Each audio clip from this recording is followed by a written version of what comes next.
ولا دكتورة برسم دات پروری لإسلام هەیە؟ هەگەر بەرسیڤێکی کورت بدەم و پاشی مەجالی بدێ من و کاتی بدێ من گو ئەو بەرسیڤی کورتجی من ڕوونی بکەن. ڕەنگە وەڵامەکەی من ئەوە بێ بڵێم بەڵێ هەیە. ناتوانم ئەوە بێژم. ناتوانی بڵێ هەیە؟ ناتوانم ئەو بەرسیڤی عام بدەم. باش. جبر گو تێکەلێکی زۆر گەورە ناوجڤاکی دەهەیە دنابەینا شریعەتی ئیسلام و دنابەینا فقهی ئیسلام. باش. دادپەروەری د ئیسلام دە شریعەتی ئیسلام دەهەیە بێگۆمان هەیە. لێ دادپەروەری د فقهی ئیسلامی دەهەیە نییە. ئەو بەرسیڤی زۆر کورت. لكن ئەو بەرسیڤەی کورت زۆر کەسی هەیە احتیمالە ئەو جوابی من نەگهێ نەبدلی وی بێ یانجی محتاجە مەبۆی نەڕوون بکەم. دادپەروەری د شریعەتی ئیسلام دەهەیە بێگۆمان هەیە. جبر گو شریعەتی ئیسلام چییە؟ شریعەتی ئیسلام قال الله وقال رسوله. شریعەتی ئیسلام و قورئان و سنەتی پێغەمبەر عليه الصلاة والسلام بێگۆمان دادپەروەری د دینی ئیسلام دەهەیە. یەک ژ ناوی خودی تعالی عەدالەتە. ئەمری پێغەمبەر عليه الصلاة والسلام بە مسلمانان بۆ عەدالەتەیە. ئەمری قورئانە پیرۆز بۆ مسلمانان بۆ عەدالەتەیە. ولا يجرمنكم ئاەتی قورئانە پیرۆزە ولا يجرمنكم شنآن قوم على ألا تعدلوا اعدلوا هو أقرب للتقوى. بەرەوە دەحف نەدێ بغزێ گۆ دلێ وەدەیە بۆ ئینسانێکی گۆون مافی وینا بخۆن عەدالەت الگەلوی بکن تەبلغ احتیمالە کێشەیی هەیە. ابن حجر هەیتەمی عالمێکیش عولەمای شافعیایە کتابێکی نویساندیە 40 حديثا في العدل. 40 حديثی پێغەمبەر عليه الصلاة والسلام دە عەدالەتێدا. بەرسیڤ بە ئەو د شریعەتی خوا دە شریعەتی ئیسلام دە بێگۆمان عەدالەت هەیە. ولكن بەداخەوە عەدالەت دادپەروەری د فقهی ئیسلامی دە نییە. ئەو ژی گەرەک کەس خەڵک فێم بکی فقهی ئیسلامی نەشریعەتە. ئاەتی قورئانە پیرۆز دادکەوێ ئەمری مسلمانە بحکمێکی دکێ. ئەو حکمی مسلمان ئۆتۆماتیکیان تەطبیقی نابێ. ئەو کەسێک گۆ دەبێژێ من حکمی شریعەتی ئیسلامی تەطبیق دکەم نەڕاست بێژی خۆ دخاپێنێ. حکمی ئیسلامی حتا تەطبیقی بێ محتاجی عاقلە. عاقلێکی ئینسان ئەو حکمی ئیسلامی دەرباسی عقل بێ دەرباسی مەکینی عقل دەبێ عقلی ئینسان تەرجەمەی ئەو مەوزوعە دەکێ. د تەرجەمە دە ناوی فهمە ناوی فقهە. ئاەتی قورئانە پیرۆز بۆ مە خۆش دنیا دیارکردن گۆ فقه بمعنى فهمە. حەزرەتی موسا دەمێ گۆ داخواز کردیش خودی تعالی گوتیە یەفقهه قولی. جماعتش سورة شعيب قلتنا إنا لا نفقه كثيرا مما تقول. ففقه بمعنى فهمه. فهم مسلمانان فهم إماما خذي تعالى جوارازي بخدمتك يزور مظن بمسلمانان كرنا. ولكن أو فهم وانا قريداي واقعي وابو قريداي تجربة واي بشري بو قريداي تجربة إنساني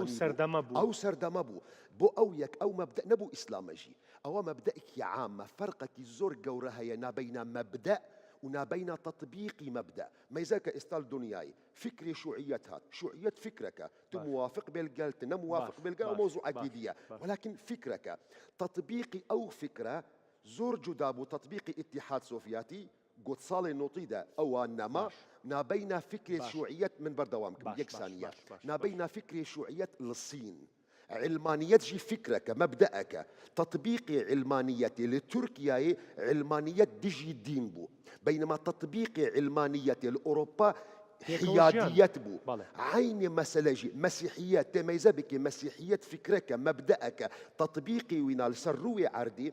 تطبيق مسيحية كان الشرق جداية غرب. عين مسألة جي فكري مسلمانان فكري إسلامي تطبيقي وينال سر أرضي واقع تطبيق إسلامي للسعودية جداية تطبيقي وينا ناف مسلماني ماي كرد. إمامي ماي شافعي إمامك الزور قوريا خواي رحمة الله بك إن شاء الله جهي قدري خويا جهي احترامي خويا دناف حمو جماعة المسلمان دم يقول العراق بو فكرك يخوهابو فقهك يخوهابو فهمك يخوهابو دم يقول عراق دركات تشوم مصر ما يزبكر أو موضوعي أو فهمي أو فقهي وينا ناقنجي مجبور بوا جوهرتي حمومة مصطايمي آيني زانين فقهي شافعي ده دي بيجي أفنا على القديم يا على الجديد يعني أفا فقهي نوى أفا فقهي جديدة بو أو مثلا بداخوة دي فقهي إسلامي ده دات برورينينا والزور نموني هنا احتمال مثلا من نمونة والله يبون بينرو بويك واضح موضوعي كفاءة موضوعي كفاءة الزواج ده باش استا مثلا دي فقهي مي شافعي بخويني تزور مسائلها ببيني ما كبرها محمد مسلمان تبي بيني والله كشكي عرب نابي قال جنجكي مسلمان زواج بكي يانجي اگر يانجي ام بيجن اگر نازانم ون بصوراني كد بيجن ما بكرمانجي بيجن على كشكي سيد بي يعني شريف بي مقصد بي منسوب آل البيت بي اگر كشكي سيد بي ناتواني القل مسلمان كي نورمال زواجي بكي أو فقه شافعية أو فهم شافعية أو شريعة إسلام شريعة إسلام في خنبر عليه الصلاة والسلام برنجك الزور واضح دبيجي إذا جاءكم من ترضون دينه وخلقه فزوجوه أجر جنجك مسلمان هات خدان أخلاق خدان دين كتشي خبدني ده أو كتش عربة أو كتش تركة أو فارسة أو كردة بيجو بيخنبر عليه الصلاة والسلام ما يزبك لقوميته عشيرته أو مسائلها أنا دي فقه مي شافعي ده بداخة وموضوع كفاءة تجاوزي موضوع عشيرة ونسب وجهشت يا مرحلة صنعات والله ما فلان كاس إيشي حدادي دكي فلان كاس إيشي نجارتي دكي فلان كاس إيشي زبالتي دكي أو نكفو أبو إنسانك مي مسلمان يعني كتشكي مسلمان تهفلو جو بيخنبر عليه الصلاة والسلام دمي جو أمل تطبيق عمليجي ما يزبكن بيخنبر عليه الصلاة والسلام أسامة بن زيد بن حارثة جو يك جوان كسم جو زماني خدا كولب وعبيد بو بيخنبر عليه الصلاة والسلام أو آزادي كريا بيخنبر عليه الصلاة والسلام كتشي خالي خدايدا زينب بنت جحش زينب بنت جحش بشتي طلاقي خوش زيد بواد دايكي مسلمانة خزاني بيخنبر عليه الصلاة والسلام بلال حبشي إنسانك كولب وتبريد إسلامي زواج كريا القل خشكة عبد الرحمن بن عوف ملياردير قرشي أبو ديمك إسلام دات بارووريتي دهيا لو بداخة ودمي قد كتاب فقه فكي أبدا أوانية مخالفة مقصي شافعي بكالبرة ولا صدمي شافعية ترافق لايت نبوي تمام ما قشت بابتك فهمه بلام آية شافعي غلط بو لو قصة لا كيش قال لي ريا مشا بلالي حبشي زور مشكلة نقول شافعي غلط بيش برقو إمام الشافعي بخو أو درفت دايا قلت قولي صحيح يحتمل الخطأ إمام الشافعي أو درفت دايا مشكلة الشافعي غلط ناكا من نالم معصومة بو راس كردنوي دوخك بو راس كردنو ترجمة كردني بو إساي جياني خلق أتوانين بلين أو قولي شافعي بو إستا قنجاونية بو إستا قنجاونية بيقومان چونکە ئیسە خەڵکشتی وەکو یەکە بە یەک شێواز ماڵداری ئەواناکە بەڵام فەرق هەیە مەسەلەن بۆ نمونە ئیسە ڕۆژێکیان گوێم لێ بوو مامۆسایەک کەیوت واجب نییە لەسەر ژن بۆ پیاوەکەی بشۆرێ و نازانچی لەبەرەوە بێ خادمی بۆ بگرێت لە فقی ئیسلامیە شتێکی وای بینیوە کۆن هاتۆ تەطبیقی کاتە سەر دەمام قسەیەکی زۆر نامۆیە چونکە ئیسە پیاو لە ماڵەوە دەرگای ماڵەکەی هەر لە ئەچیتە ژوورەوە حتاک و هەموو لایەنەکان لە جل شۆردن لە ئاگر لە بەردەسا لە گیزە لە بۆیلەر لە ئاو دەسەناتە پلاکە دێتە بەردەسی ئەوانە دەیان خادمە بۆ ژن دابین کراوە تۆ بێ بە عەقڵێتی قەدیم جارانتیانە بێ ژنێک خادمیە بێ خادمی بۆ بگریت لە ماڵەوە ژنەکان بینی و مەسەرێکم کۆمەڵ ژنیان کاکەی واجب نییە لە سەرمانیش بۆ پیاوکەنێ پیاو خادمیشمان بۆ بگرێ غەسالەکەشمان بۆ بخاتەیش مەسەلەی تەطبیقکردنی شێوازەکەی یعنی هەر گەیشتنە لە واقعەکەی ئێستا واقعە یعنی مەسەلەی ئەمر ئیسە مەسەلەن بۆ نمونە یعنی ئەوەش جۆرێکە لە نەعەدالەتی هەندێک کەس لە پێناوی ژیانی خۆیان ئەچێ ئەو سەردەمە بە نمونەیەنێتەوە بۆی زۆر غەڵەتە زۆر تێکەڵکردنە یعنی شافعی لەو سەردەما کەوتوێتی بۆ پاراستنی حەقی ئافرەتەکەی خۆی کەفاءە ئافرەتی سپادەی لێگاتە پیاو يعني أصلي كفاءة أفرد زور حسنا قوم بيجي شافعي تمثيلي إسلام ناكي وتوا وقت يقوم أقول شافعي تمثيلي إسلام ناكي احترامي وكيم نابي احترامي وكيم نابي بو بشر وقت يقول بو بشر ما تتوانن هرم قولي شافعي ولا قولي ما مستجاسم هرم إيه دكتور اختياري خبكم تواو السيدة ما بحث إسلام هەرێگوک و ئەوە نابێت ئەگەر بۆ نمونە مامۆسایەکی ئاینی با تۆزێک مرتبەکە بێنینە خوارەوە مامۆسایەکی ئاینی کە قسەیەک بکات دژی یا لە بەرژەوەندی ئیسلام نەبێ بڵین ئەوە نمونەی ئیسلامیە مەسەلەن بە نمونە ئیسلام ناکە تەواو خەمە کێشەمان لەوە نیە بڵێن هیچ کەسێک غەیری پێغەمبەر صلی الله علیه و سلم لە مرۆڤە تەمسیلی ئیسلام ناکە ئەبوو بەکر سیدیقیش ئەمە کێشەمان لەمە نییە کێشە لەمەیە تۆ بیت بە زمانی ئەم عەسرە ڕەخنە بگری لە سەردەمی شافعی باش ئەوە کێشەکە لێرە خەلەلەکە لێرە گینا خەلەل لەوە نییە دکتۆر جان با بینە پێ بخینەوە دنیا کۆمەڵایەتێکە من یەک قساکەم هەر ئەو ئاوەیە کە ئیمامی شافعی ڕشتوێتی یعنی ئێستاش بەخوا کەم تا زۆر خەریکە ئەو سەردەمە زینوە بێتەوە کە عایلە هەرە دەوڵەمەنەکان من مجبور مداخلەکی زۆر بچووک لە بکەم جان ئەمما ناوی ئیمامی شافعی بەکاردێنن زۆر جارە مەسەلەی هەیە نەقەولی ئیمامی شافعیەژی ها يعني قولي علماء متأخرين يا فقير إمام الشافعي بريء أو قولجي يعني قولي هناك علماء مذهبة يعني جبو خاطري احترام أبو هرتش بيه ياكرن بس مقصد جيه قول إمام شافعي به قول كسي متأخرين به قول إمام حنفي به حنبلي به مالكي به حم سراسر شعفة لتمثيل إسلامنا ئێمە لە بەشەکەی دکتۆر خانی نەخۆین من دێمەوە سەرەوەی ئینشاءالله بۆی بابەتەکە ڕێککەین کە باش ئەتوانین ئەم قسەیە بکەین یعنی ئەتوانین بڵین بۆ قەزەی عەدالەت ئەوەندەی پێویستمان بە یاسا هەیە ئەوەندەی پێویستمان بە سیستمێکی دەوڵەتداری بەهێز هەیە پێویستمان بە ئاین نییە چکۆتە ئاین وەکو پێویست ئیشی نەکردووە و ئیش ناکا لە لاشعوری لە پشتی سەری خەڵکە ئەتوانین وا بڵین ما محتاج دين بدين نابي دين من الدين مويا دين من ماشينكيا او كسي جو بهور مندي او دينايا دحف دي بال باشيه استاتا ما سؤالك يج دكتور خانيكر قالوا اسلام دكاري عدالة بيني بله. من قناعتي من او سؤال غلطه بس دا خوازا ليبورين ديك من بشوكي وما اسلام دينا اسلام مبدأ او سؤال جرك وابي مسلمانان كارن عدالة بين ميدان حتى بروسنتي مسألة نسبية كاتش قدري مسلمان التزامي او دينا ديكن يانا بقوا ام دين تطبيق ناكن او مشكلة الزور مزنا جرك جماعة داوي اللي بردناكم ريك من هر همان قسم عين بردوامي اخر من اتوانم بلين زور كسي هي مخدوعة احتمالا من يعني ناخذ مكيشك يدرس كما دسبيكي برنامج رمضان قوت ما جو يعني اجر من ام كيشك كم نكن برا ام زيدنا بكن يعني زور كس هي اسلام ديكي واجهه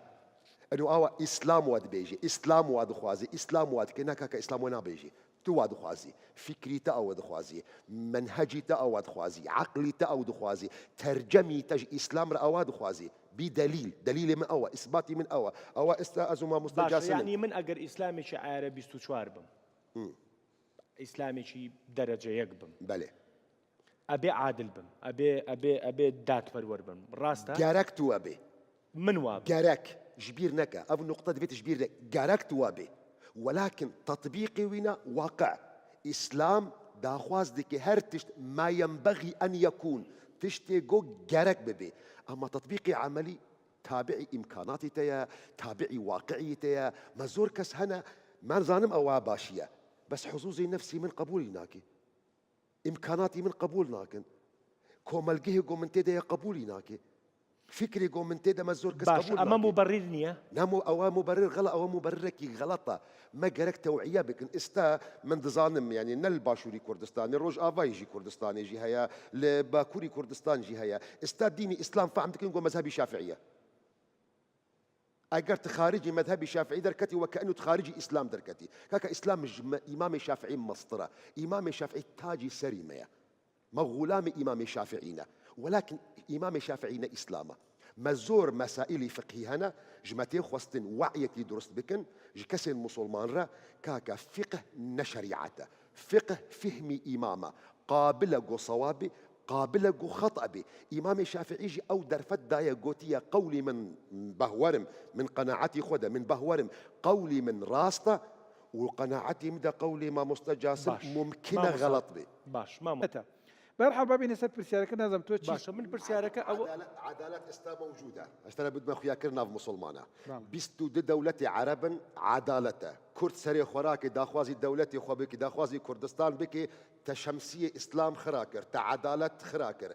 زماني عربي قصة بك جرينجا واجبة وحديثك يضروا جيبوتا إني حج عربة بك نجبرقوا زماني أهل الجنة أهل بحج عربية أو عدالته من داخوازي زماني خبكم نابي دو من بيجي إيه عر زماني عربي قصتك أوتوماتيكيا عربة هو عدالته حتى استا ما مستوى كردستان خوي تعالى إن شاء الله أو نعمة سر وبردوام بك ما استحج ده صالم من ولاتي كافر جياندكم مش ولاتي مسلمان باز دامج برقوا عدالتني من خل ولاتي كافر قرت يش برقو عدالتها من هي في دار مش خداي قورق او عدالة بردوام بي تابت وان منو خيزانم او اولادي منو منالي من جيان بكم بامن عفو سيداجان بهورا من دو اجر عدالة الولاتي مسلمانة هيا اجر عدالة الولاتي مسلمانة هيا اجر على عدالة نف مسلمانة ده هيا بيرسياري مبو من بكا بوتش استات الاوروباي زور باشا من جوابي متى دمو ان شاء الله طبعا بابەتەکە دەرچوو تقریبا لە قاڵبەکەی دەرچوو بابەتەکە بووە سەر سیاسەتی عەدالەت یان عەدالەی سیاسی با بڵێن بابەتەکە بووە سیاسی دەرچوون لە مۆزوعات بابەتی ڕۆژ بابتنا السياسية سياسة بشكج عدالتي سياسة بشكج عدالتي ئەو کاتە إمام ابن القيم وابن تيمية دبيجن إن الله ينصر الدولة الكافرة لو كانت عادلة خواي قورا نصرتي دولتي كافر دكي أجر عدالتي هبي وأجر عدالة الدولة إسلام جنبي خدي تعالى نصرتي أو ناكي موضوعي سياسة موضوعي بشكج موضوعي عدالة على ذلك جو أو مسألة قورا ترى أما وتميزينم دو قرآني بيروز ده ديني سيدة حروبي الصليبي عدالة داش حروبي الصليبي بقى سيدة أودج منها ما بحسي إسلام دكم آخر حروبي الصليبي واي كردوهم من بروخيم استاذ سيدة حروبي صليبي تواو حروبي صليبي تواو باش ما مصاب عدالتي إسلام دي بيجي وقاتلوا الذين يقاتلونكم كسي جو شري ودكن كسي جو دجمناطية ودكن شري أو كسابكن فقه إسلامي دي بيجينا فقه إسلامي دي بيجي أو كسي جو شري وجي دكن شري وان بكن ويكي دي هيا نافي جهاد الطلب إنسانك المال خدانشت وهي أو مثلا جهاد الطلب إنسانك المال خدانشت وميزيكي تنبوة هر شري بك ده مذهب استوى حساب مذهبي شافعي كر مذهبي شافعي وقلت موضوعي كفاءات هذا موضوعك دي بوتا بيجم تبحثي دي كيبو مسألة قرشي وكرد وعرب لا أو موضوع حام تركيبك من أمش سؤالك من زور بسيط سؤالك زور بسيط باش كابراكي حنفي مذهبي خو حنفي كاريل قال كاتشكي شافعي زواج بك سؤالي ما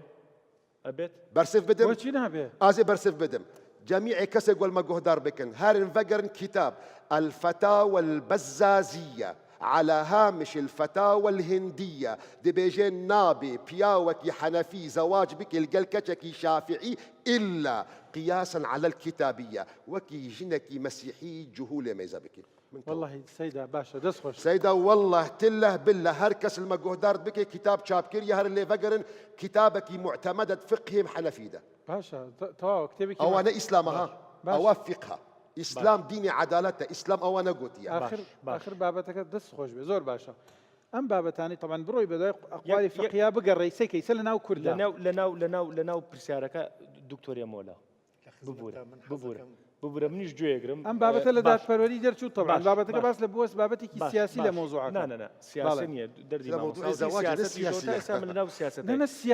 یەک پرسیارەکە ئەمە عەدالەی سیاسیە نەک عەدالەی اجتیماعی باشە عەدالەی سیاسیش خۆ قەیچێکە باسی هۆشکەین خۆ هەزار دەیان تەوەرمان هەبوو گفتوگۆکە پێم وابێ بینەر سوودی لێ بینیەوە ئەشی گەێنێتە بەم شێوازە سوودی لێ نابێت باش ئەوە ڕای خۆتە مامۆستا من یەک پرسیار لەناو قسەکانی دکتۆرا پرسیارێکم دەرێنە سەرۆکێکی کافری عادل هەڵەبژێری یان سەرۆکێکی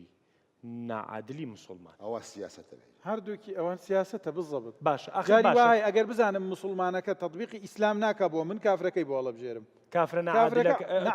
عادلەکە بەڵێ ئەو مستەجاسم ئەو مەذهبی مامۆستەجاسم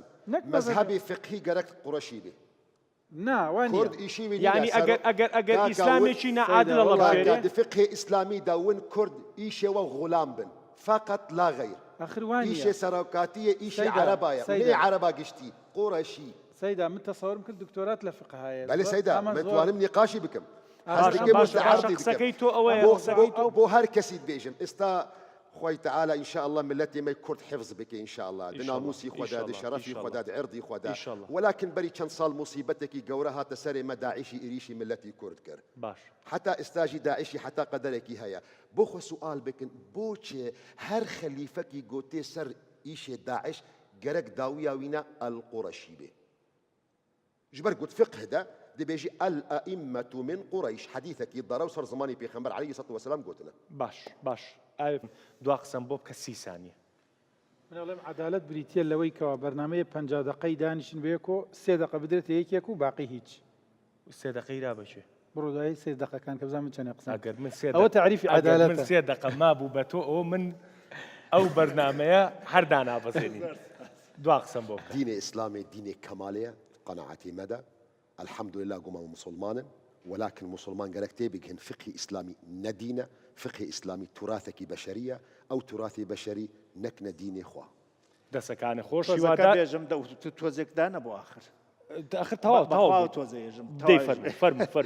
ئەگەر بە هەوکێک گەرەکی وێ مناڵەکانی فێری ئەخلاق بکات و ئەخلاقی عەدالەت ئوستاد مەلیکیان ێژە کێکەناتە بەردەستیان ێژە لەتیکەن یەکێکیان لەتیکا و یەکێکیان هەڵی بژێرێ تا ئەوەی بە حەزی خۆی لەتیەکات هەڵبژاردنەکە ژیری بکات چون ئەخلاق بەبێ ئەقلانیەت ناکرێت. دەسەکانی خۆش بێ هیوادارم شتێکمان کرد بێ هیوادارم یەک کەوچک تاممان خسپێتە ناو بابەتی یەکسانی لە کۆمەڵگەی کوردیا و ئەوە من بەرپرسیاریشم لەوەی ئەگەر من 3 دقە مابوو بە تۆ دوای قسەیەکەکەی کاتێکی خۆش.